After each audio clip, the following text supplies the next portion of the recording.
ช่ต้องข้างหลังอ่ะหาดอะไรอ่ะหาดลับแลใช่ไหมโอ้โหต้นไม้มันบังอ่ะ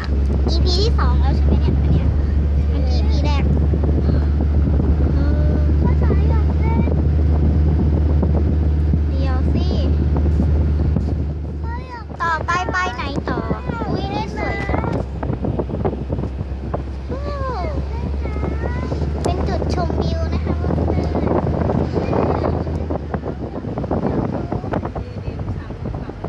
แม่ก็อ่านหมดแล้ววิวมันน่าสวยมากเลยด้านนี้บ้างดีกว่า ลูกสาวลูกค้า ว้าว แล้วกันนะ อุ้ยนั่นสวยสวยดีสวยจังเลย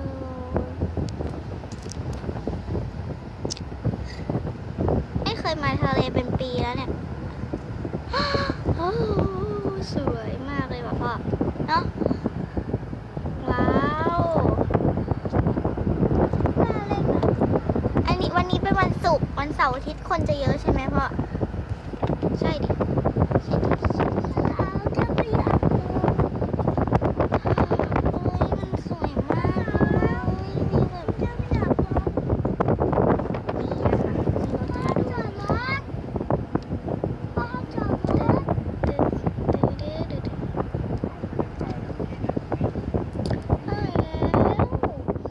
หาดอะไร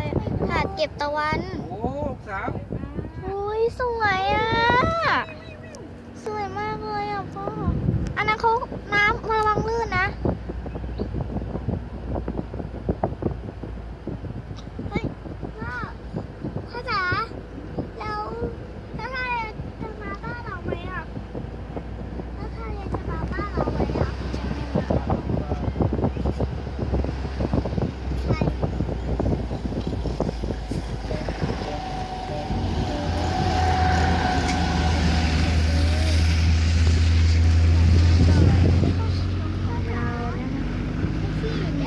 เขาฉีดน้ำไงเขาฉีดไปตรงทะเลอะแต่เขาล้างถนนเหรอล้างถนนแก้มแก้มแก้มแก้มโหตึงหรือไงอ่ะ ฮะ ต่อไปค่ะอุ้ยเป็นแบบเวอร์ชันนะคะอุ้ยสวย นี่ตรงนี้ สวยมากเลยอุ้ยอันนี้สวยอ่ะว้าวแต่ ก็มันโค้งมานี่แล้วไง ทางโค้งไม่ได้แล้วเหรอเอ้ยพี่ขออยู่ฝั่งนี้ก่อนโอ้ยลื่นไม่หรอกมั้ง มีแค่นี้แหละ